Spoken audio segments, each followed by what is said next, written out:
Be confident, be bold, be authentic, but don't forget to take action. This is Ordinary to Badass, where our stories empower women to step into the spotlight of their own lives and pursue what they're truly passionate about. It's time to step into the arena and become more than just extraordinary. It's time to become a badass with your host, Marie Sonneman.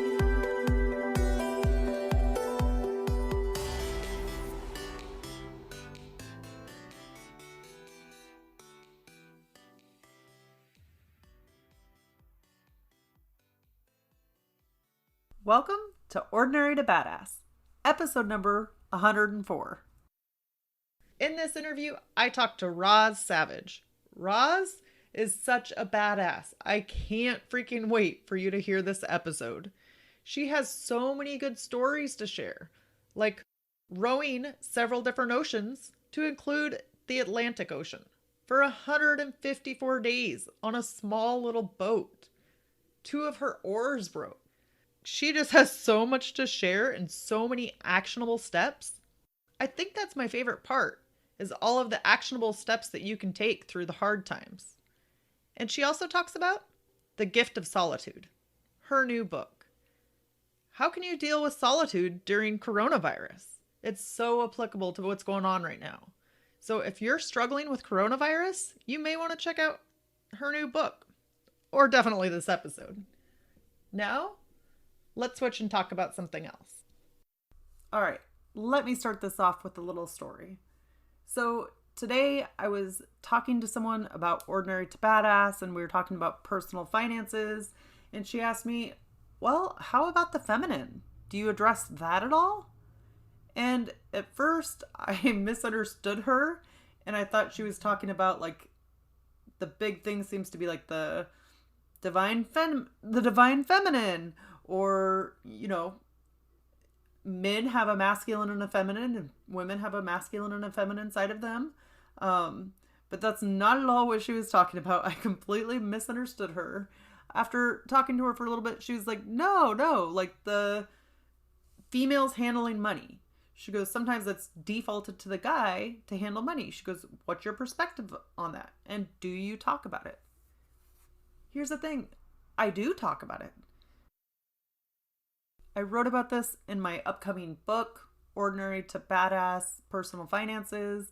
And, well, it's either Ordinary to Badass Budget or Ordinary to Badass Personal Finances. Hopefully that'll be out in the next month or two. But I talk about that exact thing. Only I feel like it's typically not just men that handle the money, or I think it's split. Like sometimes it's the women that handle the money, sometimes it's the men. However, oftentimes one person handles it. And I see so many problems because one person is handling the finances. There's such great value in having, meetings or like budget meetings and talking about spending money, like what you're spending money on, what your vision is together and what you want to accomplish together. So I don't think it's just about men or just about women. I think it is something where we need to come together. If you are married, come together with your spouse and find a happy medium. Find what you both want and what your vision for the future is, and set goals or reflect on your values, and decide how you want to really spend your money. Like, be intentional about how you're spending your money. So I think these conversations about money are super important, and we need to have them more often. So on Sunday, April 25th at 10 a.m. PST or Pacific time, we're going to have a conversation.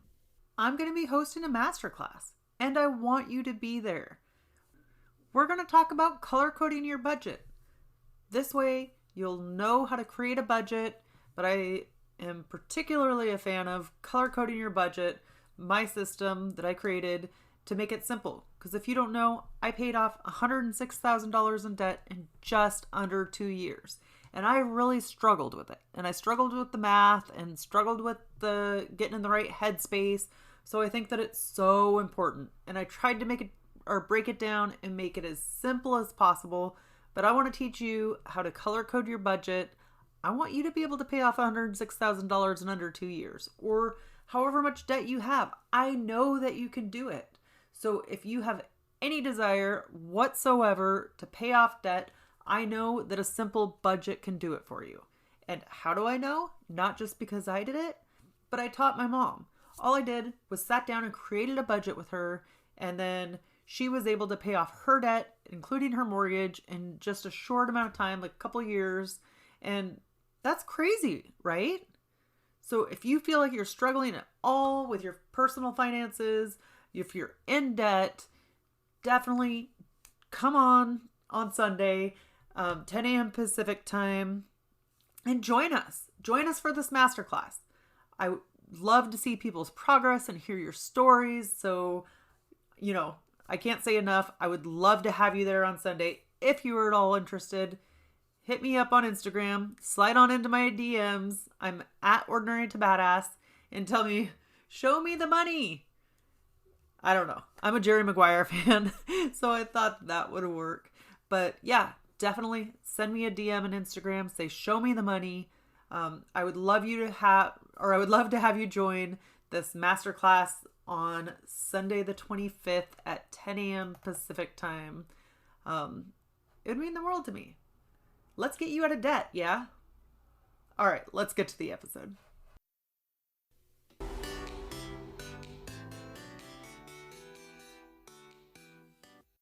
Welcome to Ordinary to Badass. Whether you're ordinary or badass, I'm glad you're here. Today's guest is Roz Savage. Roz, thank you so much for being here. My pleasure.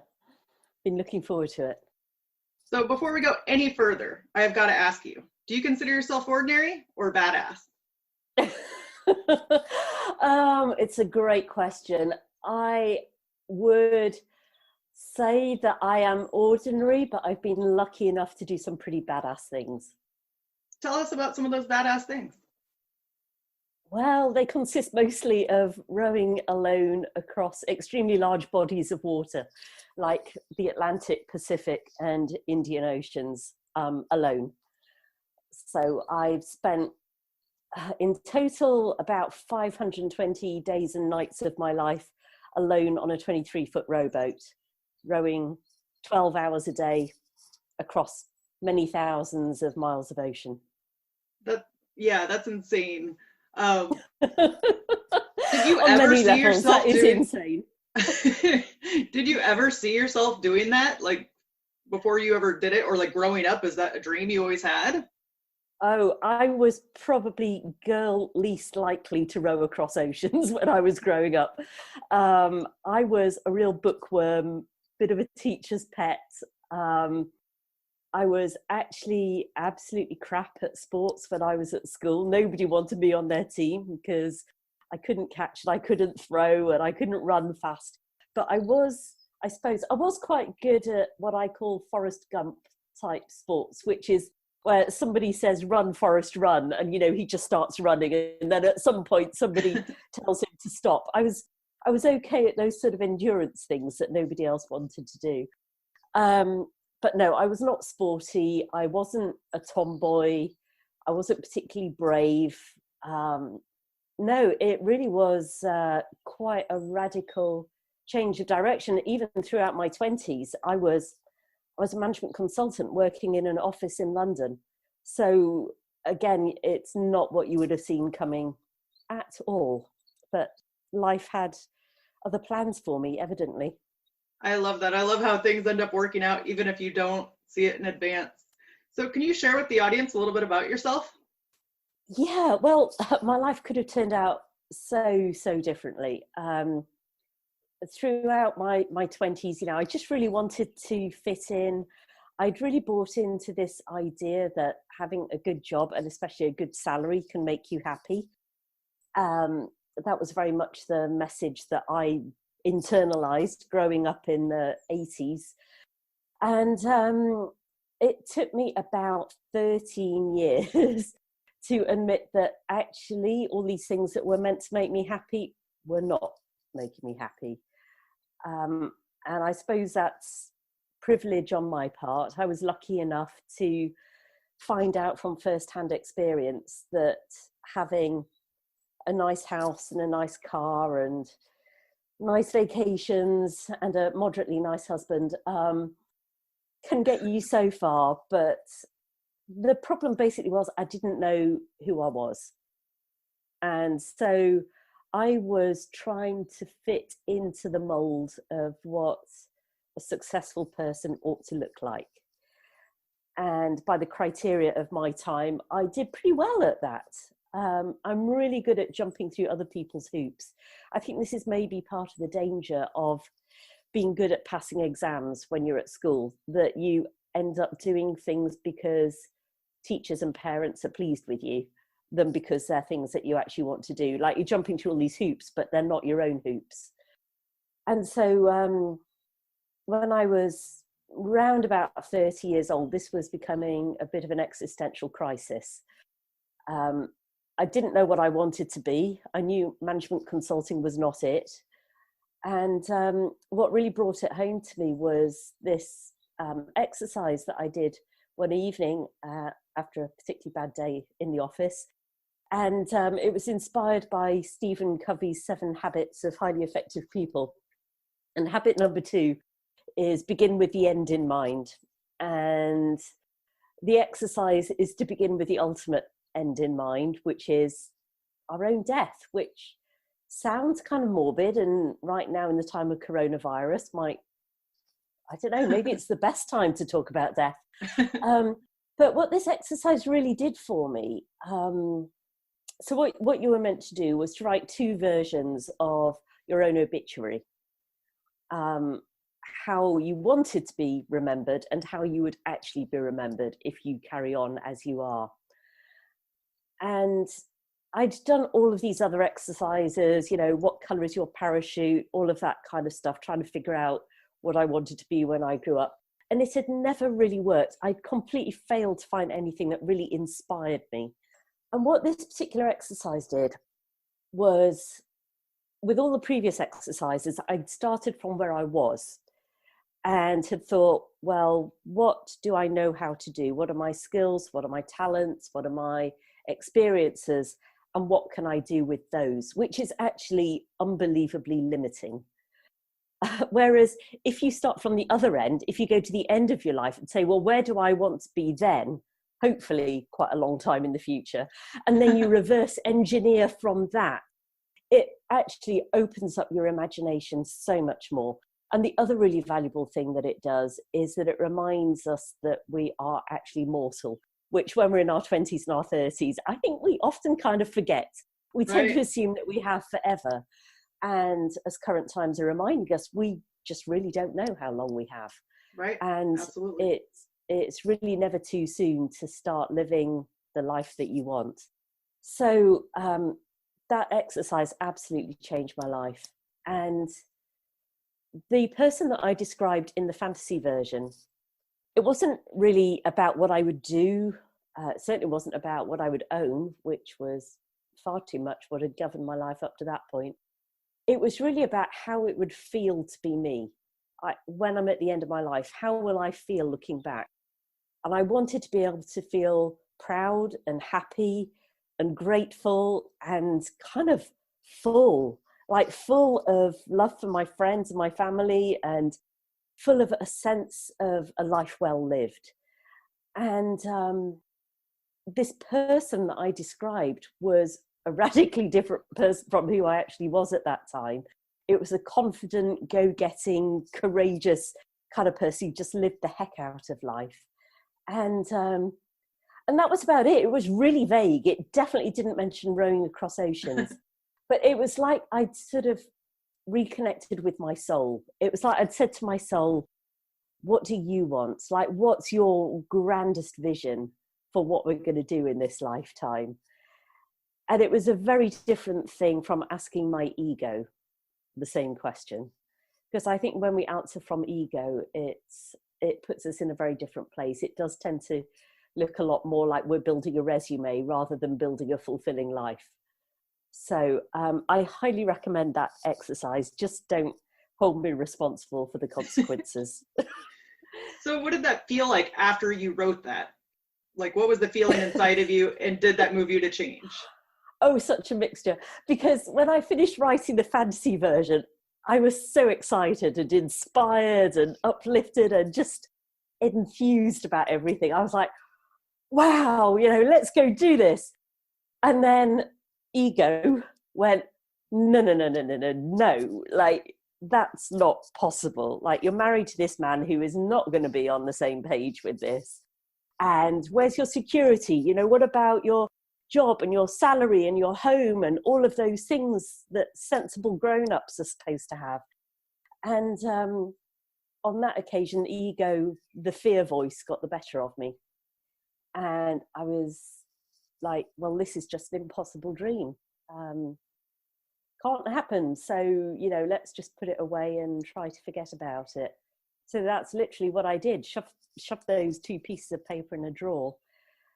But I think once you've seen something, especially seen it from that soul level, you can't unsee it. So over the next couple of years, I basically self-sabotaged my career, my marriage, the things that were holding me back from being that person that I really wanted to be. And it wasn't conscious at the time. It was just a series of what probably looked like really catastrophically bad decisions. But looking back now, I'm immensely grateful for, in fact, they weren't even really decisions. They were just things that happened. And, but I feel like on a subconscious level, they were exactly the things that needed to happen to set me free to live that life that I'd imagined for myself. So it was kind of messy, and I'm sure I gave my mum an awful lot of sleepless nights, but it all turned out okay in the end. In fact, better than okay. So earlier you mentioned that you had to find yourself. I'm sure that writing exercise helped you, but how did you go about finding yourself and what you wanted? Yeah, the finding yourself is such an interesting phrase, because I do think that we are all born with unique, innate talents and preferences and inclinations. But I think it's sort of a dance between what we are born with and then what we create. So yeah, it's partly finding yourself, but it's also partly defining yourself. And to go about that, again, it was a kind of messy process, and I'm actually really comfortable with that. And what happened was that I dabbled around in various things. I was a photographer, which is what I thought I wanted to be, but I was finding it too hard to find that sweet spot between what I love to do, what the world needs, and what the world is willing to pay me for. that was a bit too challenging in the photography context. So I tried some other things. I was an organic baker for a while. I was going to renovate a houseboat and turn it into a coffee shop. I was going to be a writer, so I went and travelled around Peru for 3 months with the intention of writing a book about that, which I did actually do, although that particular book's never been published. And none of those things fully panned out at the time, but as I went through that process, I was refining my concept of what do I love to do, like what makes me come alive. And from each of those experiences, I learned something about what I do like and what I don't like. And eventually, okay, I was going to miss out a bit. I should just say that while I was in Peru, a really important thing that happened for me was I had this sort of environmental awakening. I saw the retreating glaciers in the Andes and found out about climate change. And for me, that just became the most important thing, like literally in the world. And I knew I just had to do something about that to raise awareness, to inspire people to change behaviors. It just felt humongously important to me. So I'd found my purpose, but I hadn't really found my project. And it was about getting on for a year after I came back from Peru, having been sitting with this question of what can I actually do from like zero platform, zero profile, just a burned out management consultant who has now dabbled in a whole bunch of different things, none of which really worked out. what can I do to get people's attention for my environmental message? And I'd been sitting with that question by that point for about 6 months, getting kind of frustrated, going, come on, the clock's ticking, the earth is getting even more and more screwed up, like, got to get on this. But what? And then literally like a bolt from the blue, this crazy idea just popped into my head one day. Yeah, I had heard of ocean rowing. I thought it sounded masochistic and horrible and not like anything that I would ever want to do in this lifetime. But then just this vision, I mean, not like a literal biblical kind of vision, but just this image popped into my head, or this message like, well, Roz, you know how to row. You rowed at university. Rowing across oceans, like, how hard can it be? You could do that and use your adventures to raise awareness for our environmental issues. And so really that was the big light bulb moment. That was when I sort of went, oh, that's it. And then I went, oh my God, that is the worst idea I've ever had.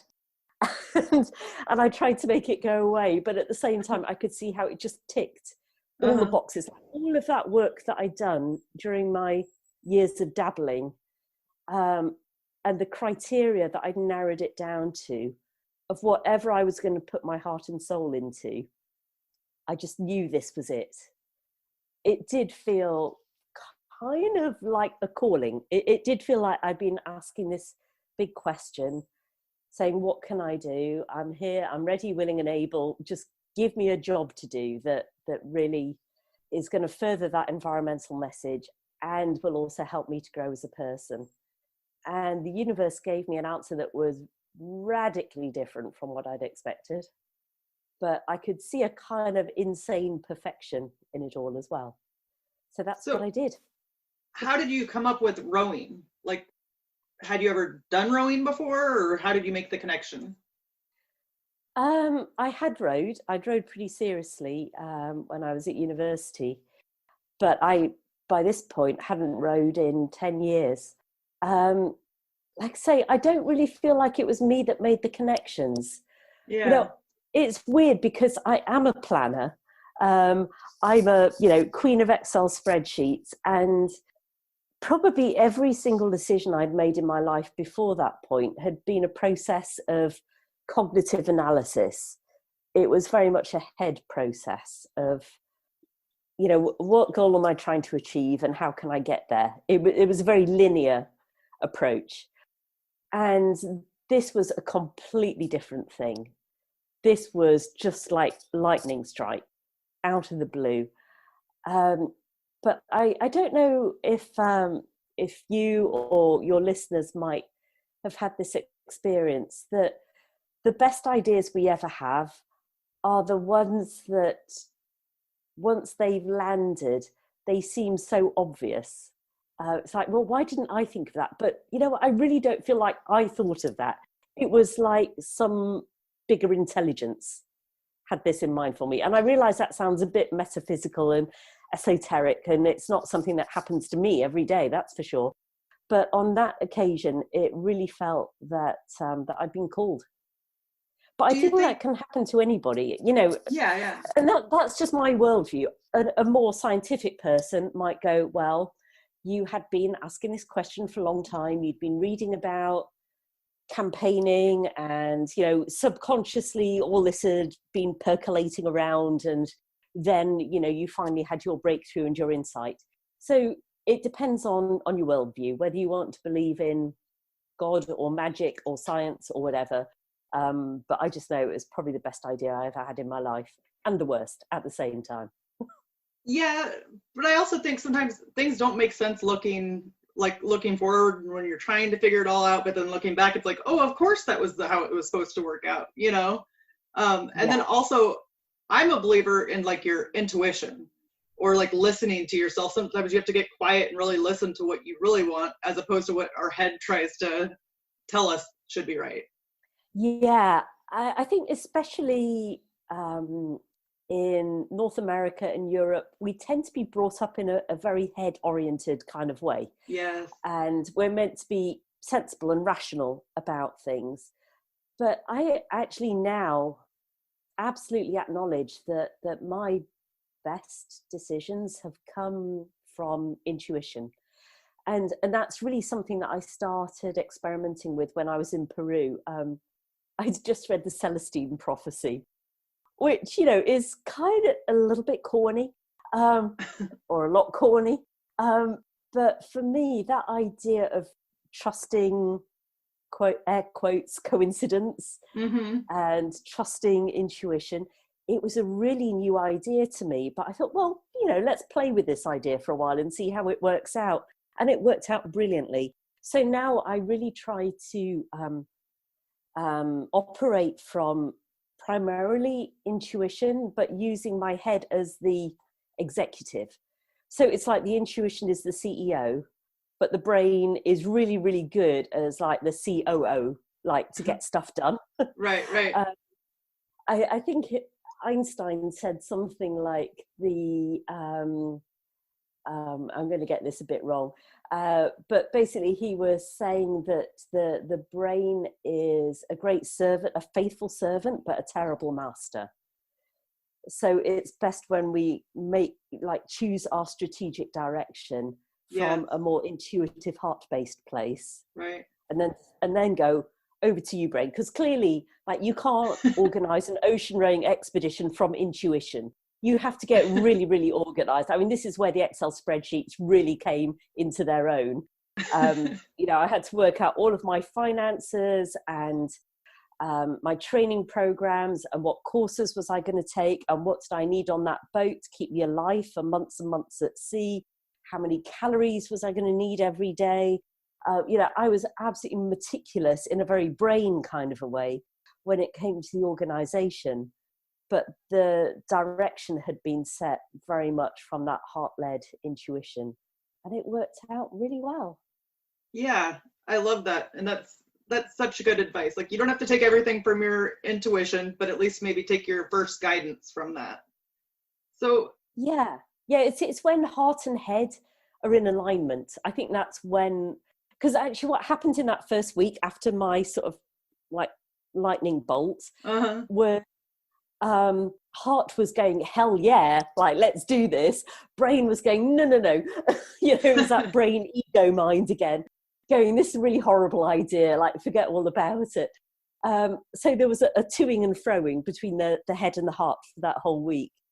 And every morning I would just wake up with more and more reasons why it was a cool idea, why it met all my criteria. So by the end of the week, the head was going, yeah, okay, yeah, we could do this. All right, we're on board. And I really felt aligned. And that's the sweet spot. Yeah, it sounds like it. And I don't know that any of us have figured out the perfect balance.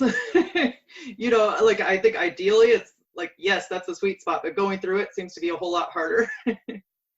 But yeah, again, like you said earlier, it's looking back that we can join up the dots. At the time, it feels like a much more chaotic process. And it's funny because at the time it felt like an exercise in decision making and exercising free will.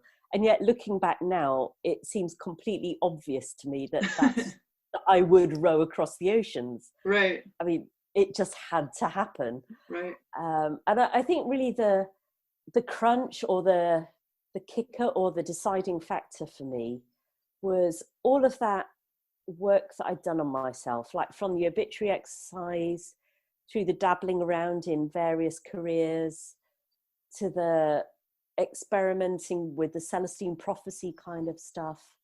I'd come so far. I'd done so much work on myself to learn, to grow, to find out who I was, that if I had that flash of inspiration and I'd gone, yeah, no, I would have felt like I was betraying all of that work that I'd done. It actually felt like all of that work had been leading up to that particular moment of inspiration. And if I'd have just backed off and gone, no, I think you actually wanted the person next door because that's really not me. Remember, I'm the one who's crap at sport. It it would just have felt like the ultimate betrayal. So yeah, what do you so say I had to do it. Right. What do you say to the person that's backing off right now? Like their intuition has told them to do something, but they're backing off. Well, I think the way that I managed to get my brain on board was I asked myself, well, it's a crazy idea. Okay, let's just get that out there. It's a crazy idea. But just supposing that I was going to do it, hypothetically, what would I need to do to make this happen? What books would I need to read? What people would I need to talk to? What courses would I need to take? What would I need to buy? So I made a massive to-do list on an Excel spreadsheet, obviously. And as I looked down this very long list, a very detailed list, I thought, actually, there's nothing on there that's too scary. I'd broken it down to such a level of detail that it was specific enough for me to wrap my head around. You know, I'd been a project manager in my professional life. And so I was like, well, this is just a different kind of a project. But I actually think that I can do this because now I've got my itemized list. I just need to start at the top and start working my way down. I also remember talking to a friend of mine who wanted to set up a non-profit. And she also is a huge fan of Excel spreadsheets. And her approach was the things that she felt she'd be giving up from her existing life in order to start the non-profit. She listed the things that she would give up, and then she put the worst case scenario against each of those. Mm-hmm. And then in the third column, she said, can I handle the worst case scenario? And in every case, she went, yeah, I could handle that. So no reason not to do it.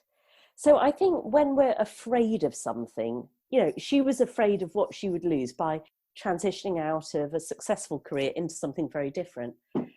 When we actually unpick those fears, when we really, really look at them bravely, most of them are not as scary as we think they are.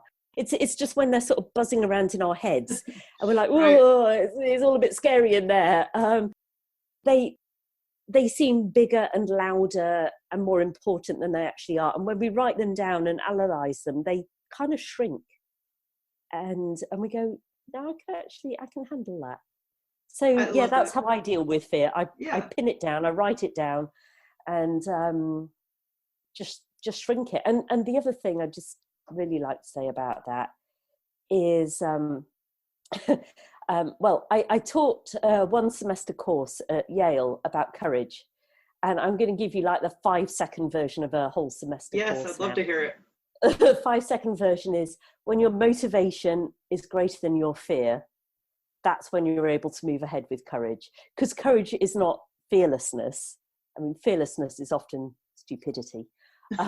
But courage is looking at the things you're afraid of and going, I acknowledge these things are scary, but I am so motivated to do this thing.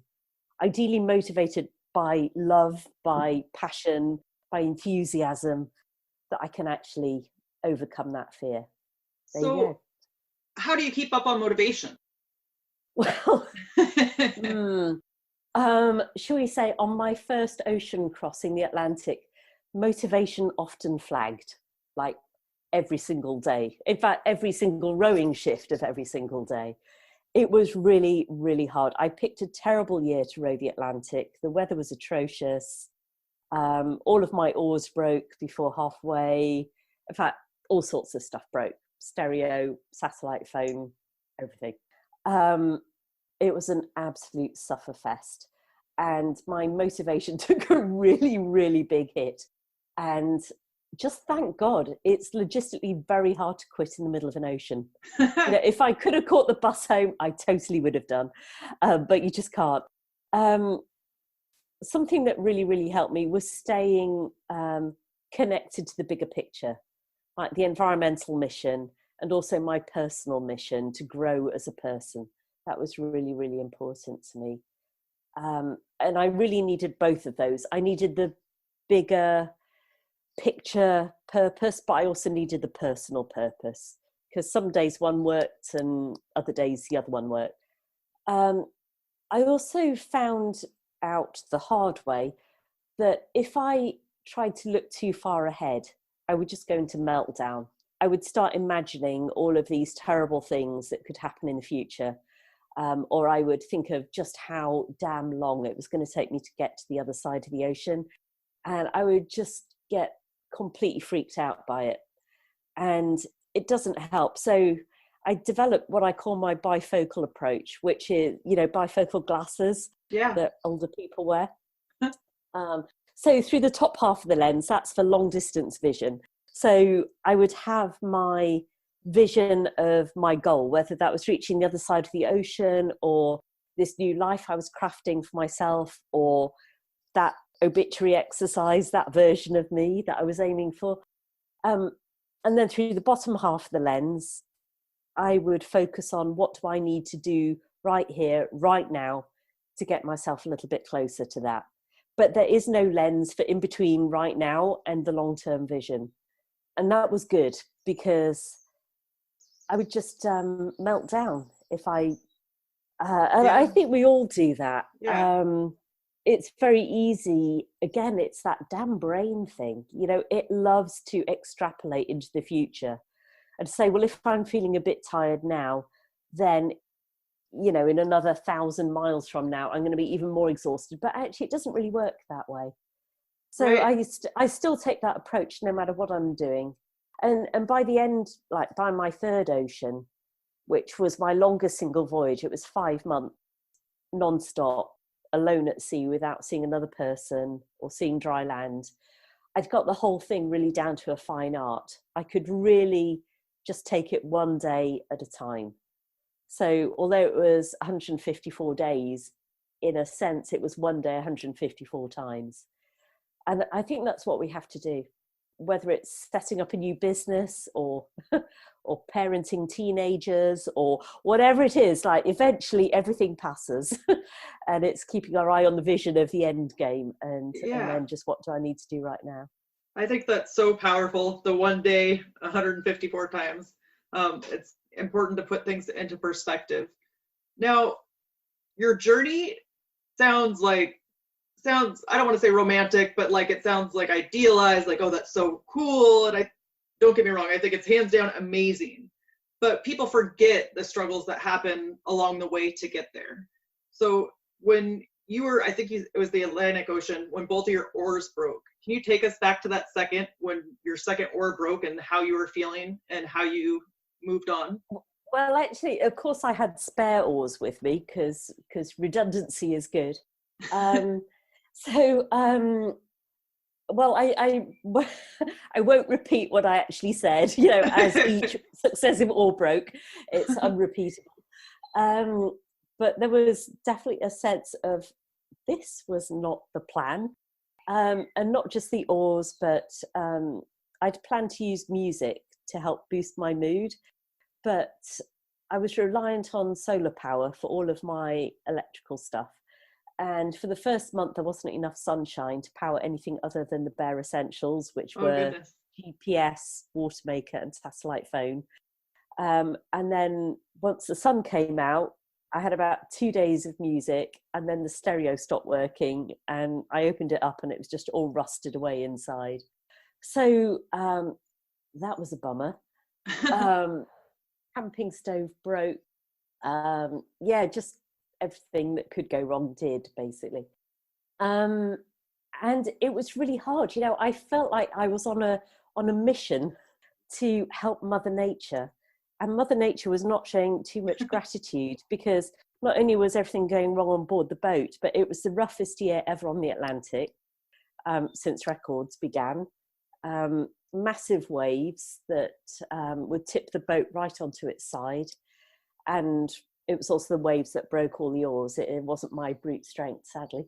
It was, and I also had tendonitis in my shoulders, which is kind of like a tendon grating sensation. It's really painful.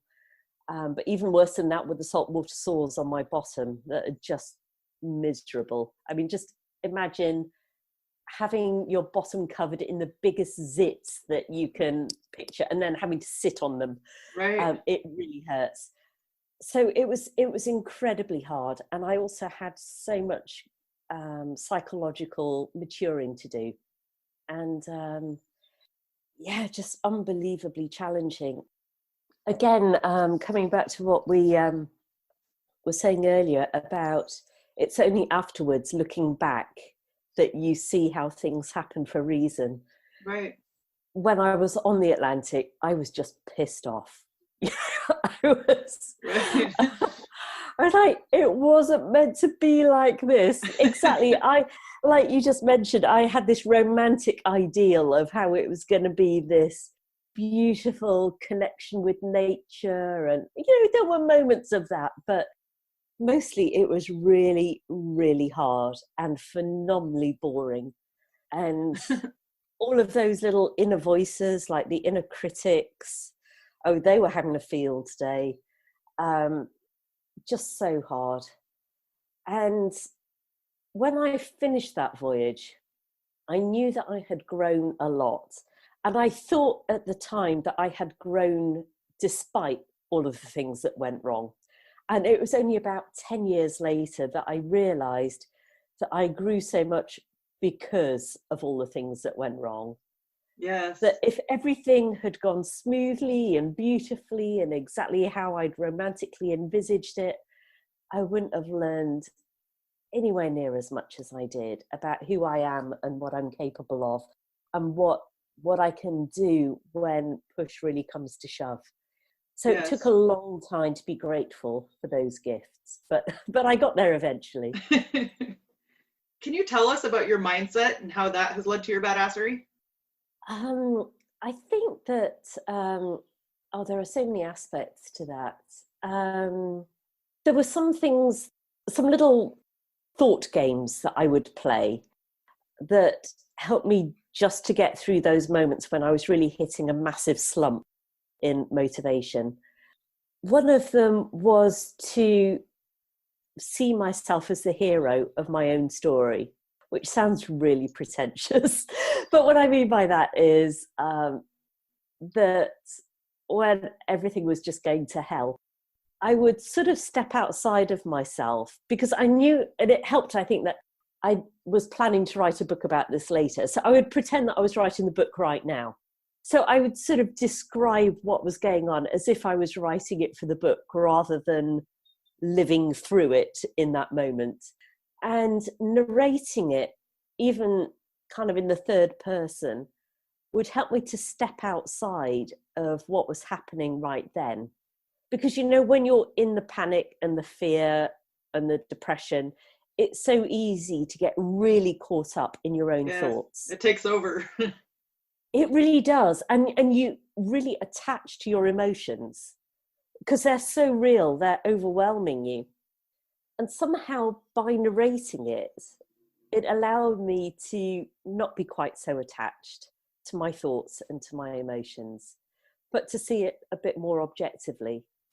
And also because I was going to be writing the book in the future, I wasn't just kind of stepping outside of myself physically, but I was also stepping outside of myself temporarily. I was stepping into the future and recognizing that at some point, even though this is hell right now, it's going to make a hell of a story in the future. Right. I actually learned that when I was in Peru. I think travel can be quite good for that, because travel in Peru, especially when you're traveling on a budget, never goes smoothly. Buses run off the road, they get stuck in mud, they get flat tires. It's always a little bit chaotic. Yeah. And because I'd gone to Peru to write a book, even when my plans were going completely awry and I could have been stressing about not getting to where I wanted to get to and not being able to see a way out of this situation, I was able to go, well, it sucks right now, but it's going to look great in the book. And I think that continues to help me. In a way, it's a little bit Buddhist to be able to detach from everything that is storming in the moment. In my case, quite literally storming, as in winds and rain and massive waves, and just recognize that this too shall pass. Yeah, and I mean, I think that's a practical step that all of us can take. Even if you're not going to write a book about it, you can still, hey, this is a cool story that I get to tell. This is Yeah. something that I endured, that I went through, that I can tell other people about. So I think that that's cool. Can you talk a little bit about your book? Yeah, I've written a couple of books about the rowing. One was, oh, forgive me, I did not choose this title. My publishers chose it. The first one was called Rowing the Atlantic. I think you can guess what that one's about. The second one was called Stop Drifting, Start Rowing, which is about the Pacific crossing, but it's also really, I mean, they're both very much about the backstory as well, because there's a limit to how much you can say about rowing for 12 hours a day. So they're very much about how I manage the psychological aspects as well. Am I allowed to put in a shameless plug for my upcoming book? Yeah, absolutely. Thank you. I want to hear about it. Yes. So when the coronavirus pandemic broke out, and I blog every week anyway and write on Medium, and I was thinking, what can I write about? I feel like I have to say something about the coronavirus, because how can I not? And then I went, oh my God, I have something really useful to say about this. Here are all these people in self-isolation, and for a lot of people, it's a really unfamiliar and scary situation. And I was hearing that some people were struggling with it. I was like, I'm an expert. I know all about self-isolation. And over my 3 massive voyages, I developed a lot of techniques for dealing with this.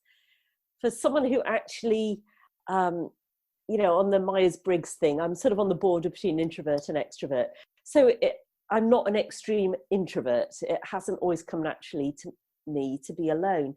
So everything I've learned about this has been from my personal experience.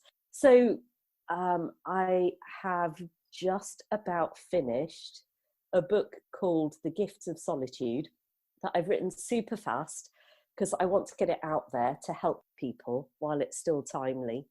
And in fact, it's really just been an outpouring of what I learned on the ocean. I work as a keynote speaker, so, all of the hundreds of talks that I've given over the last few years. I've written thousands of blog posts, so it's really the sum total of what I've been researching and thinking and reading and speaking about for the last 15 years, just poured out in 2.5 weeks. I love it. Into a book. And I'm going to self-publish it on Amazon, hopefully within the next week or so. So by 23rd of April, 2020 at the latest, it should be available as an ebook. And I want everybody who needs it to be able to read it. So it's going to be priced very reasonably. And I just really sincerely hope that it helps. And as I've been writing, it sort of comes back to that intuition and the feeling of love and connection, and what can I do to be of service in what's a really challenging time for a lot of people. And that's really where I'm coming from with this. Yes. And the cool thing is, like, you got an idea and you knew that it could help people, and you just took action rather than just like sitting and think about it, for 6 months and then it passes. So I think that that's important. But for any of the women out there who are struggling with this solitude, do you have one tip that could help them? Something that really worked for me, oh gosh, so many things. Okay, can I have 2? Yeah. The first one is, I find it tremendously helpful to establish some routines.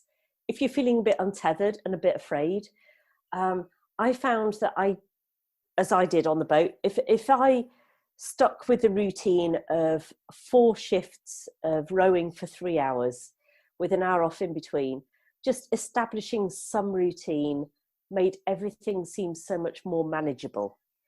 I just clung to that routine like my life depended on it. So it's a great time just to put in some structure, because so much is uncontrollable.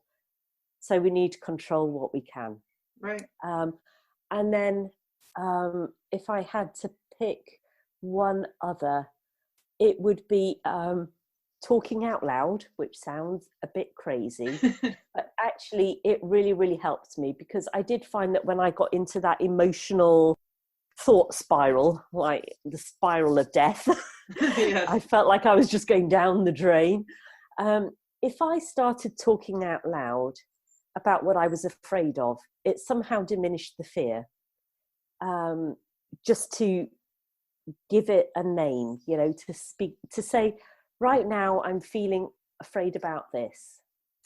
And then to reach for the most positive feeling that you can find in that moment, which might be something like, but I've been afraid of things before and I managed to get through them. And then when you've managed to do something, whether it's sticking to your new routine or whatever, just be your own best friend. Like, be kind to yourself, give yourself some loving kindness and some self-care. And when you have managed to do something that was hard for you, if that's getting through another day of isolation, give yourself a pat on the back. Say, well done. Like, you were afraid of that, you struggled with it, but you got through it. Like, good for you, bloody good job, girl. Right. You know, give yourself some affirmation, congratulate yourself. Yes. Because these are hard times. And, you know, I relate. All of my paid work has gone away. Like, a lot of us are feeling the financial fear in a big way. Right. But giving into panic and fear doesn't help. We just have to trust that we have resources. And I love that saying. Now, was it Eleanor Roosevelt? I think it was, who said, a woman is like a tea bag. You don't know how strong she is until you put her in hot water. Right. But like in life, we have to test ourselves. You know, if we're not putting ourselves in hot water or putting ourselves in tough situations, then you're never going to grow. You're never going to learn. Exactly. It is exactly how we grow. I mean, yes, we can grow somewhat by reading books and sitting on the couch, but it's the hard times that really accelerate that growth. Yep. I mean, yeah, definitely Rowing the Atlantic was an absolute crash course in personal development. And I think coronavirus for us collectively is our crash course. Oh, and sorry, I've got a third one. Go for it. Yeah. Just when you're struggling, reach out and do something kind for somebody else. Yeah, can you explain that? Feel good. Yeah, just doing something that connects you with other people. So if a memory of a friend flickers across your mind, just ping them a quick message on email or WhatsApp or whatever, and just say, hey, thinking of you and hope you're doing okay and what's up. I hope that that's what's going to come out of this time, because this is really the biggest, if not the only example that I can think of in my lifetime of when so many of us have been, so to speak, in the same boat of struggle and fear and isolation. And I really think there's an opportunity in this, and the opportunity is going to be realized primarily, I think, by building community, by rebuilding this fabric of connection between us. And, you know, whether you've had a difference of opinion with somebody over politics, you know, we've had Brexit, you've had divisive politics, you know, a lot has gone on that has driven wedges between people. And yet now we are united as never before by our shared enemy of the coronavirus. Yes. So it's a great time to get things in perspective and rise above past disagreements and just reach out to people and say, hey, I care about you and I'm thinking about you. Yeah. And took the words right out of my mouth. It's all about perspective, and sometimes it changes your perspective, but for the good. You can use it to change your life, really. I mean, I know that I'm a huge introvert, but like this still makes me realize, okay, I need people. You know, I definitely need my community. So yeah. So yes, Roz, we do. Let's end with a tip to encourage women who are in the arena fighting for the life that they want, and if you'll share how the audience can connect with you.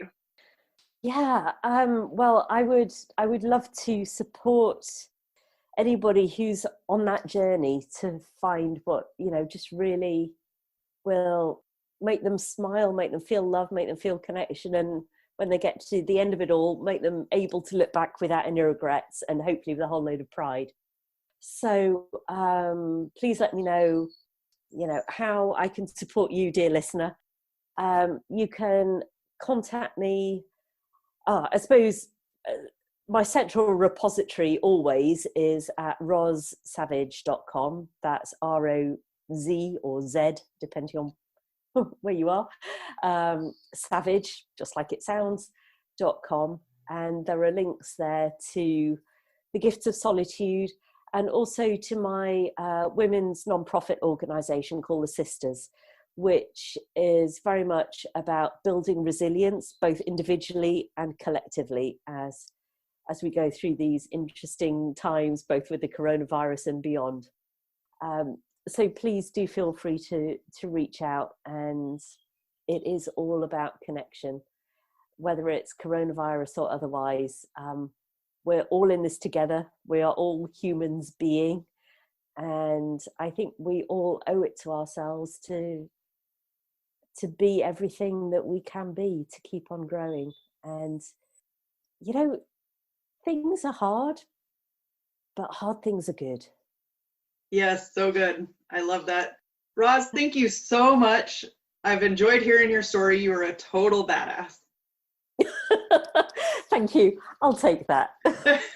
With that, we'll end our show. To all the badass women out there staying in the arena, wherever you are, whatever you're doing, own it and get after it. Hey, don't forget, you and me, we have a date. Sunday, April 25th, 2021 at 10 a.m. Pacific time. I'll be having a masterclass, how to color code your budget, and whether it's just you or you and your spouse or significant other, and you want to learn how to start budgeting or how to start communicating better about money, definitely join. This masterclass is for you. There's such great content, and I think that there's so much importance in communicating with your partner. And if you're single, this is still for you. You're going to have to communicate at some point, right? If you're in any type of relationship, it's helpful to be able to communicate. But also, I'm a huge advocate for accountability partners or accountability buddies. So if you're single, you still want to talk to your accountability partner about what you want to purchase and why. So join the masterclass Sunday, 10 a.m. Pacific. I can't wait to see you there. Don't forget, slide into my DMs and let me know. Show me the money. That's what I want to hear from you. All right. Talk to you soon, friend. Now that you've listened to this episode of Ordinary to Badass, we want to hear from you. Go to our website, ordinarytobadass.com/podcast, and submit your own experience on how you took your life from ordinary to badass and get the chance to be on a future spotlight episode of the show. That's ordinarytobadass.com/podcast. While you're waiting for the next episode of the show, wipe off the sweat, dust off the dirt, and get back in the arena.